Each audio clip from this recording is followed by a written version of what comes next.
Hello my dear students. तो कैसे हैं आप लोग? एकदम बढ़िया। Very good.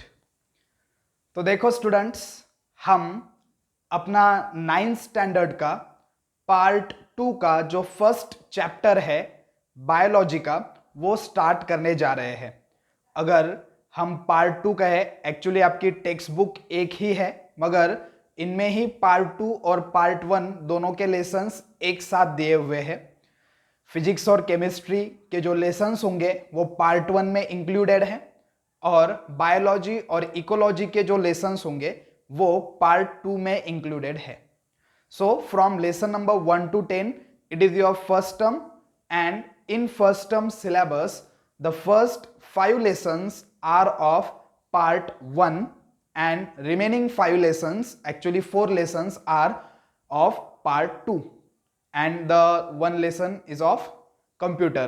Okay, that lesson, 10th lesson, not belongs to our physics, chemistry or bio or environment. It is of computer lesson. Okay, so from 1 to 5 part 1 and 6 to 9 they are the lessons of part 2. So we are going to start our first chapter of part 2, that is classification of plants. Okay, आपके syllabus में, वहां पे text book में ये जो chapter है ये 6th number पे दिया हुआ है, मगर ये आपका पार्ट 2 का फर्स्ट चैप्टर है।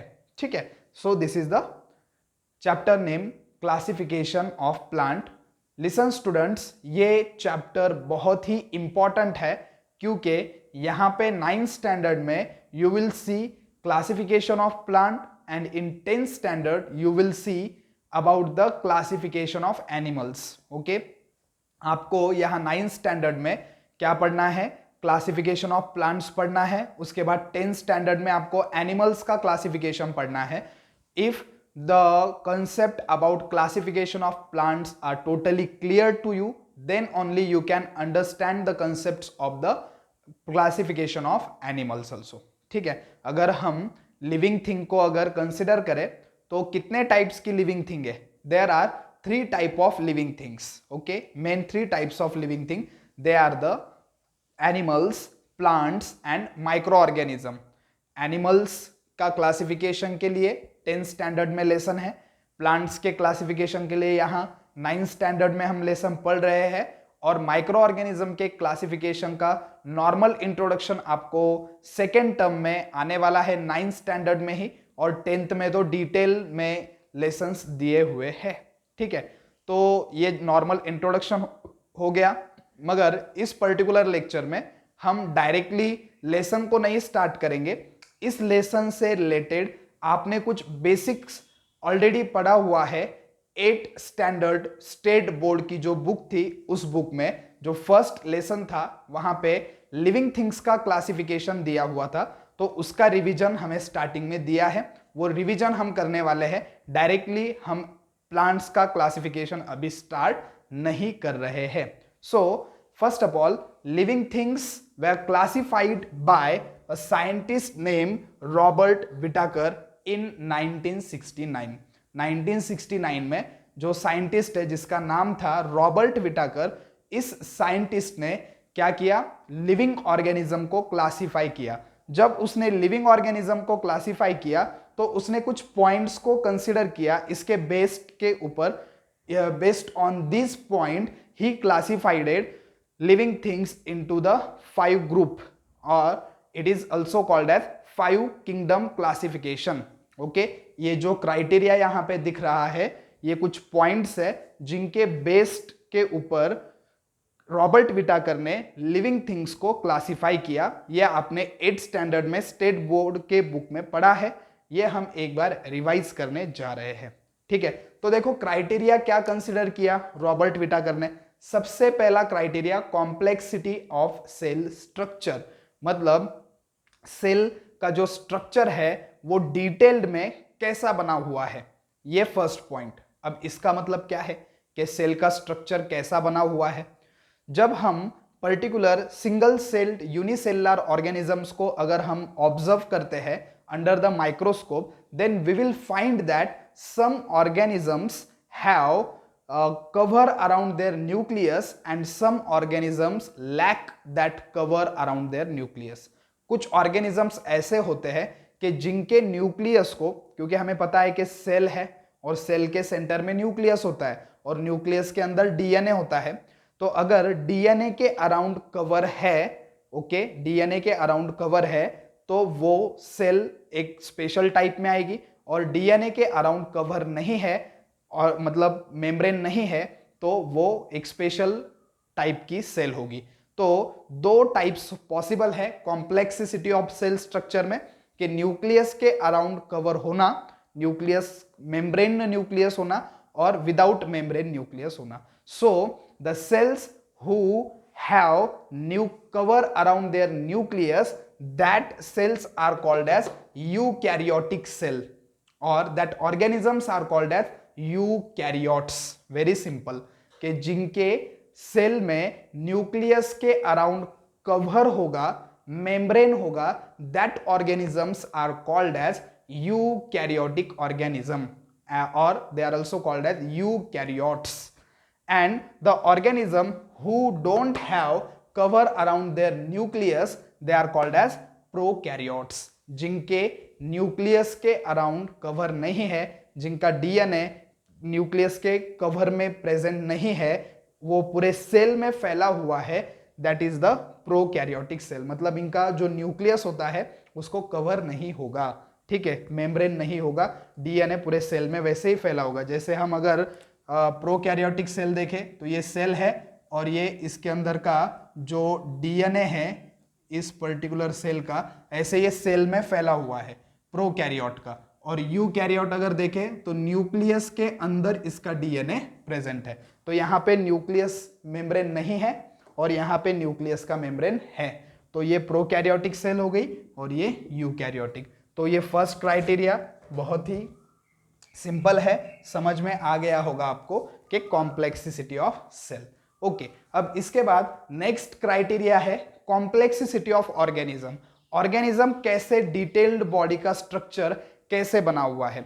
So some organisms body is only made from a single cell and some animals body made from many cells. Okay, कोई लिविंग ऑर्गेनिजम्स ऐसे है, कुछ आपको पता भी होंगे, जैसे अमीबा, प्रोटिस्टा, अमीबा और जो युग्लिना है, पैरामीशियम है, ये जो ऑर्गेनिजम्स है ये सिर्फ एक ही सेल के बने हुए हैं. They are made up of only a single cell. That organisms are called as unicellular organism. क्या बोलते हैं उनको? यूनिसेल्युलर ऑर्गेनिज्म बोलते हैं. और दूसरा टाइप क्या आएगा? whose body made from many cells, बहुत सारे सेल से बनी हुई है उनकी body. That organisms are called as multicellular. Okay, तो हम क्या है? मल्टीसेल्युलर है. प्लांट्स भी जो जितने दिखाई देते हैं हमें, वो सभी क्या है? मल्टीसेल्युलर है. तो ये सेकेंड क्राइटेरिया आपको समझ में आ गया होगा कि कॉम्प्लेक्सिटी ऑफ ऑर्गेनिज्म मतलब क्या, कि उनकी बॉडी कैसे बनी हुई है. सिंगल सेल बॉडी है या मेनी सेल बॉडी है. सिंगल सेल्ड अगर है तो यूनिसेल्युलर बोलेंगे, और बहुत ज्यादा सेल्स है तो मल्टीसेल्युलर. तो प्रोकैरियोट में बस यूनिसेल्युलर ही आते हैं, यूनिसेल्युलर ही होते हैं, मल्टीसेल्युलर प्रोकैरियोट में नहीं होते. मतलब जिनके न्यूक्लियस को कवर नहीं है वो सभी ऑर्गेनिज्म यूनिसेल्युलर ही होंगे, एक ही सेल से बने हुए होंगे. सिंपल है. अब जो ये यूकैरियोट है जिनके न्यूक्लियस को कवर है, वो दो टाइप में आते हैं, यूनिसेल्युलर भी है और मल्टीसेल्युलर भी है. Okay, some organisms are made from single cell and some are made from many cell. ये यूनिसेल्युलर और इस यूनिसेल्युलर में क्या डिफरेंस होगा? ये प्रोकैरियोटिक यूनिसेल्युलर है, ये यूकैरियोटिक यूनिसेल्युलर है. मतलब ये सिंगल सेल का ऑर्गेनिज्म है मगर इसके न्यूक्लियस को कवर नहीं है, इसलिए ये प्रोकैरियोटिक है. ये भी सिंगल सेल का ऑर्गेनिज्म है मगर इसके न्यूक्लियस को कवर है, इसलिए ये यूकैरियोटिक यूनिसेल्युलर ऑर्गेनिज्म है.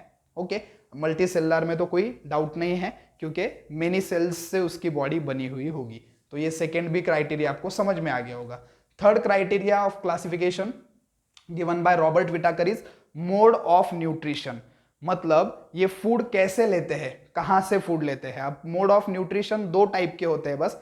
एक होता है ऑटोट्रॉपिक न्यूट्रिशन और सेकेंड होता है हेटेरोट्रॉपिक न्यूट्रिशन. ऑटोट्रॉपिक का मतलब क्या, कि जो ऑर्गेनिज्म फूड के लिए अदर ऑर्गेनिज्म के ऊपर डिपेंड नहीं है। The organism who don't depends on other organism for their food purpose, that organisms are called as autotrophic organism. जैसे कि प्लांट्स फूड के लिए अदर ऑर्गेनिज्म के ऊपर डिपेंड नहीं है, वो उनका खुद का फूड खुद बनाते हैं by the process of photosynthesis. Okay, तो वो ऑटोट्रॉप्स हो गए। और हेट्रोट्रॉप्स मतलब क्या, the organism who depends on another organism for their food purpose, that organism are called as heterotrophs. तो मोड ऑफ न्यूट्रिशन के दो टाइप्स आएंगे, ऑटोट्रॉप्स और हेट्रोट्रॉप। तो यहां पे अगर हम देखें तो मल्टी सेलुलर में पहले विथ और विदाउट सेल वॉल ऐसे क्लासिफिकेशन करते हैं, थोड़ा और स्टैंडर्ड क्लासिफिकेशन के जिनके सेल के अराउंड और एक कवर है तो वो सेल वॉल है, अगर सेल के अराउंड कवर नहीं है तो विदाउट सेल वॉल। तो जो विथ सेल वॉल होते हैं वो दो टाइप के आएंगे ऑर्गेनिज्म, फंगी और प्लांटी। मतलब फंगी और प्लांट जो है ये विथ सेल वॉल है, और एनिमल्स मतलब हम भी एनिमल में आते हैं जिनके सेल के अराउंड कवर नहीं होगा, विदाउट सेल वॉल। तो अब पर्टिकुलरली हम यहां पे देखें कि जो प्लांट्स है वो ऑटोट्रॉप्स है। प्लांट क्या है, ऑटोट्रॉप्स, और फंगी क्या है, हेट्रोट्रॉप। मतलब प्लांट्स क्या होते हैं, फूड के लिए किसी के ऊपर डिपेंड नहीं होते, इसलिए वो ऑटोट्रॉप्स है। और जो फंगी है, फंगी में भी दो टाइप की फंगीज आती है। ओके, फंगीज भी दो टाइप की है, कुछ ऑटोट्रॉपिक भी होती है, कुछ हेट्रोट्रॉपिक भी होती है, but most of the fungis are heterotrophs. Okay, और एनिमल्स तो क्या होंगे, हेट्रोट्रॉप ही होंगे। तो ये समझ में आ गया मोड ऑफ न्यूट्रिशन के फूड के ऊपर डिपेंड होना या ना होना। If they don't depend on any other organism for food, they are the autotrophic organism. If they depend on other organism for food, they are the heterotropic organism. Very simple. Then lifestyle, organism की lifestyle जो होती है वो 3 type की होती है। First is the producer, second one is the consumer, and third one is the decomposer. Producer का मतलब क्या, जो फूड को प्रोड्यूस करते हैं। तो कौन प्रोड्यूस करते हैं, यहाँ पे एग्जाम्पल किसका लिखोगे, प्लांट्स का, क्योंकि प्रोड्यूस कौन करता है फूड को, प्लांट्स ओनली।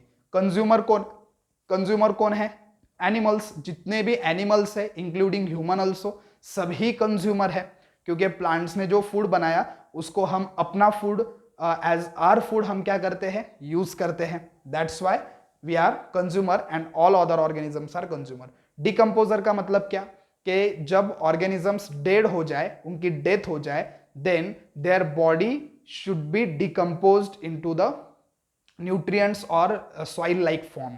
क्या होता है कि बॉडी क्या होती है, कन्वर्ट हो जाती है, मतलब पूरी तरह से डिकम्पोज हो जाती है, पूरी तरह से खत्म हो जाती है प्लांट्स की या एनिमल्स की बॉडी जब उनकी डेथ होती है। तो वो कौन करता है, डिकम्पोजर। और पर्टिकुलरली डिकम्पोजर कौन होते हैं, माइक्रो ऑर्गेनिज्म, और पर्टिकुलरली फंगीज होते हैं डिकम्पोजर। फंगी क्या करते हैं, डेड बॉडीज को क्या कर देते हैं, मतलब खा लेते हैं या खत्म कर देते हैं, ऐसे हम कह सकते हैं। तो ये प्रोड्यूसर प्लांट्स, कंज्यूमर एनिमल्स, और डिकम्पोजर में कौन, डिकम्पोजर में आएंगे फंगीज। उसके बाद फिफ्थ जो क्राइटेरिया है वो है क्लासिफिकेशन का फाइलोजेनेटिक रिलेशनशिप। फाइलोजेनेटिक का मतलब क्या, कि इवोल्यूशन होना, स्टेप बाय स्टेप कन्वर्ट होना।